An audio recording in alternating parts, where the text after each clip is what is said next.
Welcome back to the news. All right, we've got an interesting story today, diving into a developer resigning after their game was plagued by refunds. Now, if the game was a piece of shit, then you might be like, well, yeah, of course, you released a bad game, not that many people bought it, the people who did refunded, case closed. Just that this game actually has a 90% positive on Steam. So, Emika Games, the solo developer behind Summer of 58, has resigned. This game's average runtime is 90 minutes, lining up well with its 90% positive review score, but of course 90 minutes falls below the 2-hour automatic refund system of Steam. So, cue some chaos. Friends, thank you for your support.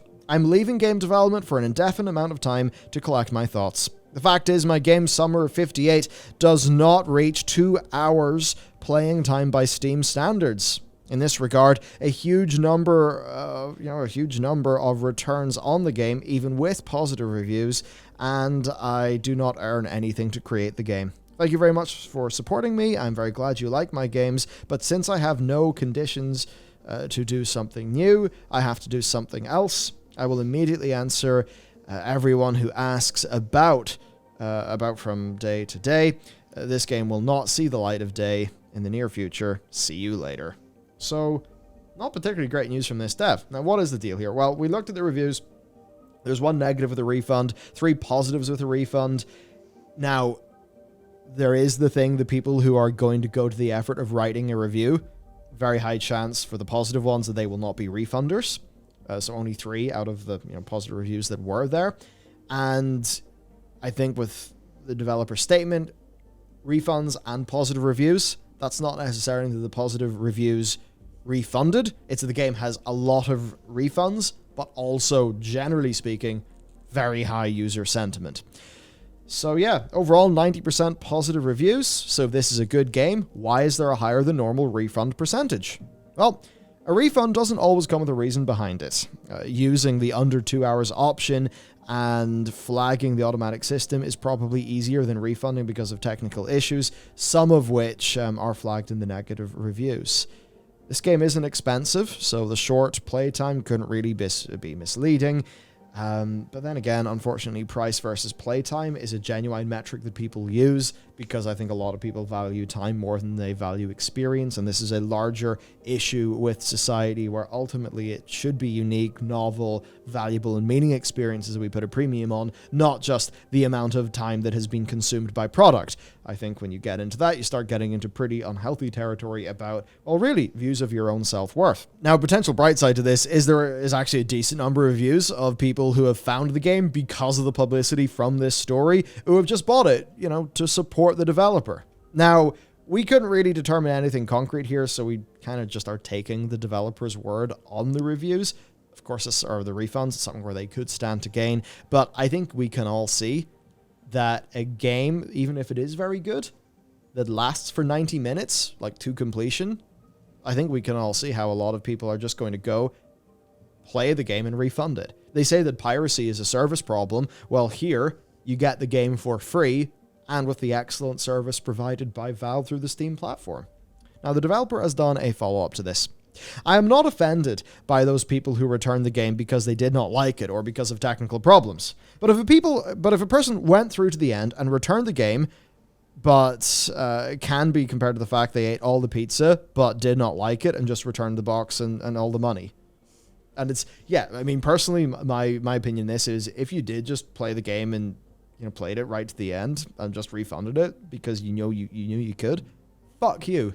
Like, fuck you. We don't want you. Don't you get out of games, right? Fuck you. You're not willing to pay for quality product. So fuck you. You shouldn't get to have quality product. As far as I'm concerned, I'd take a pretty hard line, thing to this. And it's like, I mean, there's supposed to be fair exchange of value. That's like what so much of, economy and everything is designed on. So no, I think those people are just scumbag leeches who really don't deserve anything if they're going to be doing shit like this. That's what the dev says. Thank you for all your support. I didn't want a lot of publicity. I didn't encourage anyone to buy games to help me. The essence of this post was to leave for an indefinite time, indicating the reason. What happened now in my social networks and discussions on Steam is just crazy. People specifically began to buy my game and write negative reviews. Well, those people are real fuckers. They accuse me of fraud and black PR in Steam communities. Over the past 24 hours, I've received both good wishes and support, and a lot of negativity that leads me astray. I'll repeat myself once again. I never encouraged anyone to buy my games. I didn't advertise it. I just voiced a painful topic that has been bothering me since the release of my first game. And, I mean, from what I understand, there's other devs who have talked up about this being an issue. There was actually one specifically. I can't remember who it was now. But there was a developer in the Twitter replies saying that they had the same problem and the ratio of refunds was like 25% or something like that, which is, you know, basically completely insane for an otherwise positively reviewed game. Just if 25% of people went, game's done. Can I have money back now anyway? Like, sure. Yeah. And here's what I'll say back to that. A 90-minute experience can be great because there's a thing called a fucking movie. Right? There's a thing called a movie. Now, I forget how long Total Recall is, but there's a lot of those, like, great, you know, just a strong concept sci-fi action movie, whole bunch of them. They're not longer seeing the universe. But you know what? You go there because you're getting something unique. It's really well paced. I mean, man, Total Recall never stops. And you just have a great little hour-and-a-half slice. And when it comes to a fucking movie, we actually value that shit. Why is it? And here's the problem these fucking assholes create.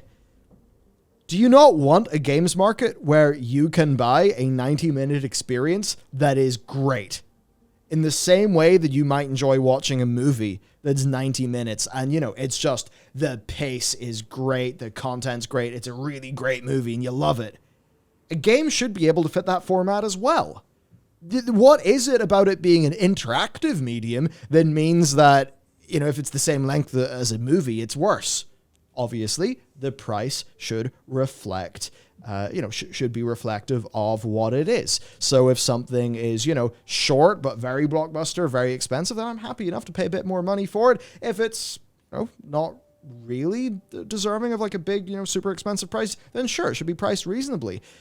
But if we have pervasive systems throughout game marketplaces that basically screw over 90-minute experiences, I mean, it would be totally screwed. Like, I mean, it's a little bit, is it reductio or reductio, whatever, ad absurdum, but, you know, if there was a no questions asked 2-hour refund policy on Amazon Prime, you know, for Amazon or Amazon Prime Video for, like, buying a movie, then, you know, obviously people just watch all the movies and then refund them. Now, obviously, that would never happen because that would be a totally insane thing to do, given the average runtime of a movie. But what it is here is that unlike movies, you can have short games, you can have medium games, you can have long games. They can all be absolutely fantastic. And this is showing that a blanket refund policy just doesn't really work. It's not really fit for purpose. Now, it is fit for purpose in many cases. I remember refunding No Man's Sky, if I remember correctly, because, you know, after about 90 minutes of trying to get the damn thing working, I was like, well, this ain't going anywhere because the launch performance of PC was terrible. And that's somewhere where Steam's refund policy was fantastic, served my purposes perfectly, and very much worked with the reality of if you're not quite sure if a PC game works, it might take you a little bit to actually have that figured out. Yep. And it's like, it's not even just the technical side of things or anything like that, or if it's misleading. I think the refund policy does actually do a good job for literally, will I like this game? I have played it for a while. I have not. I have not enjoyed this game. I will refund because I'm not going to play, you know, the rest of it. Yeah. Because, I mean, I've done that recently with, I think it was Cruelty Squad. And I was like, this game is, like, well put together. It's quite nice. It's interesting. It's unique. But I'm not enjoying it. And I don't see myself playing this. So after, you know, I think it was like 20 minutes, I was like, I'll just refund this because it was, you know, it was a reasonably highly priced indie game. I was like, nope. And that's me exercising my, you know, my right as a consumer, as Steam will let me. And otherwise, if that refund policy didn't exist, I'd have been up shit creek without a paddle. I'd have had to take a guess on a game based on what I could find without knowing, do I actually like it? So there is definitely value in that policy existing. in the case of technical stuff, like with No Man's Sky, which also you could talk about the misleading elements of like, the PR around it and stuff like that, and the advertisements. And there's also the kind of, I just didn't like it very much. But when you either finish it or like it, and then you refund, then that's a different story. Yeah. Which, like you say, shows the system isn't working. Yeah, I mean, with this, it's like the equivalent is buying a thing, consuming the whole thing, enjoying it, and then asking for a refund. It's like if you do that IRL, you're an asshole, and you're told to, I don't know, leave the restaurant, and they don't want you as a customer anymore because you're not worth it.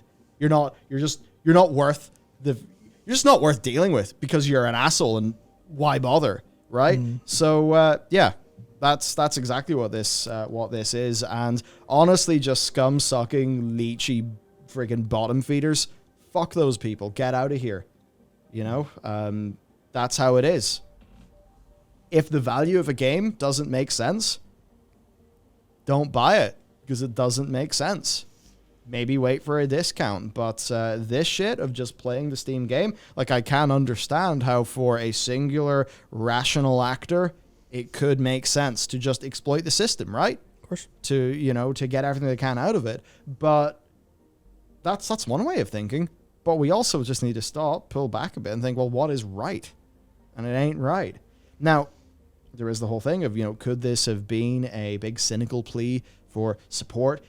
Did this guy grift it, make up this big story, and then go and, reach out to all the press? And could have done that.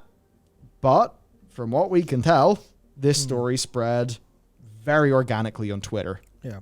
And yeah, as you say here, usually people in the grift will be reaching out to publications, supplying comment, all of that, where this was all just far more dev to player communication being picked up on and then spread naturally through social media.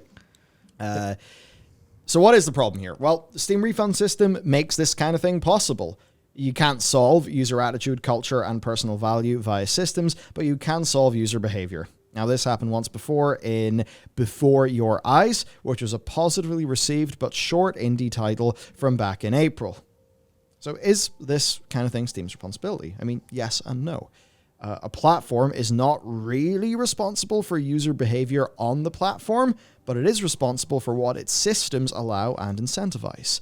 Valve should be paying attention, as you say here, to edge cases, and it should design around them because it's good for the health of the platform. Ultimately, what this is saying is that Steam is no place for short experimental games that, even though, if you value your time, if you value yourself, then you will value the experiences. That'll be like the primary thing. And what this basically says is that Steam is not a place for short but high value experiences. That will mean that these games, people will want to put them on other marketplaces. So that's bad for Valve competitively, and it also is bad for the consumer, because what if that means marketplaces that do not have robust customer support and refund policies that are pro-consumer? So this is a big lose-lose. Big lose-lose. So what's the fix? Well, as you say, create an exception for games below 2 hours, reducing the refund time to 30 minutes or an hour. And how do you determine if a game is under 2 hours? A developer setting. Now, there's some ways where that, a developer could, play some jiggery poker with that. Of course. But ultimately, Valve, you've made this problem, you have to make a solution. Yeah, I mean, that is literally like you could fix this in an afternoon setting. It does open up possibilities for developer abuse, but then if that's a public thing, then you can kind of fight back against it by, reporting the developer for inaccurate information. But there's a way it could go further, because that was literally the first thought of literally how do you solve this literally right now? Like, how do you take an engineer 15 minutes to solve this problem? And that's it. But there's another way, a more robust system, and that is an expected playtime value. So imagine Steam throws in a little value in the page. Same way you've got minimum specs, same way you've got, languages supported, controller supported. What if you just have a little expected playtime? Maybe it's a range. Maybe it's like almost like a Steam version of like how long to beat, where it's like expected for regular players, 10 hours, expected for a completionist playthrough, 40 hours. stuff like that. And then you have developers fill that in, and then you have people in reviews, because Steam tracks that data, relatively speaking. You can kind of have people vote against that if it's accurate or not, and then maybe prompt the developer to update it based on new data, anything like that. But it's a sort of thing where that's exactly what would solve this problem, because you can use that value to determine cutoff points or specific tiers. Maybe it's literally a percentage. Maybe it's a kind of thing where if you play through 10-20% of the game's playtime, you're still eligible for refund. Fuck that. But, you know. No, fuck that. That's so unfair. I think that's pretty unfair to, like, I mean, that's literally unfair to Assassin's Creed because of how long that game could be. I think that the 2 hours is good enough to get a little sampling of the game and to know if it, like, technically runs in your machine in an acceptable way. Yeah. But if it's 10% and, like, the average playtime of an Assassin's Creed, it's like, that's a game designed to be played over a very, very, very long, sort of on and off, right, for a long time. So I think that would be unfair. Yeah, maybe you just wanted to use, like, use tiers that are significantly more kind of like more limited. So you've got, like, for a game that's an hour long, you've got 5 minutes to make sure it works. If your game is, if your game is 500 hours long, then it still falls under the 2 hours or the 3 hours, because that's enough time to get a vague hint of it. So something like that but that is something that, honestly, I wouldn't put it past Valve to have thought of this and just went, no, we haven't done that yet. Yeah, it's literally something on the backbench or the back burner. So I feel like that's something they could do, but I mean, this is the kind of fix that we need. We need this stuff to be available. Because the more information that developers can give players, the more that players can make actual good decisions. Yeah. In the sense that, in this way, players are protected from developers not saying their game's, like 45 minutes long. But in the same sense, developers are protected from players who go in with their own wrong ideas and have problems that way. Because it is the case of there are bad actors on both sides. Yeah. And making more information available is the fix there. Yeah, realistically. Basically. Yeah. So there you go. I'd say, like, fuck the leeches, right? If you want value, you should be prepared to give value in exchange. Because shit just doesn't work if that's not what happens. It's pretty simple. Yeah. So, I mean, get fucked to the people who do that, and hopefully Valve create better systems that support a more robust selection of games. Because I am sure that there's a lot of stuff that is under 2 hours that should exist because it's really good. Yeah. In the same way that, you can have a short film that's really good, you can have a movie, you can have a TV show, you can have non-interactive screen content of many, many, many different runtimes.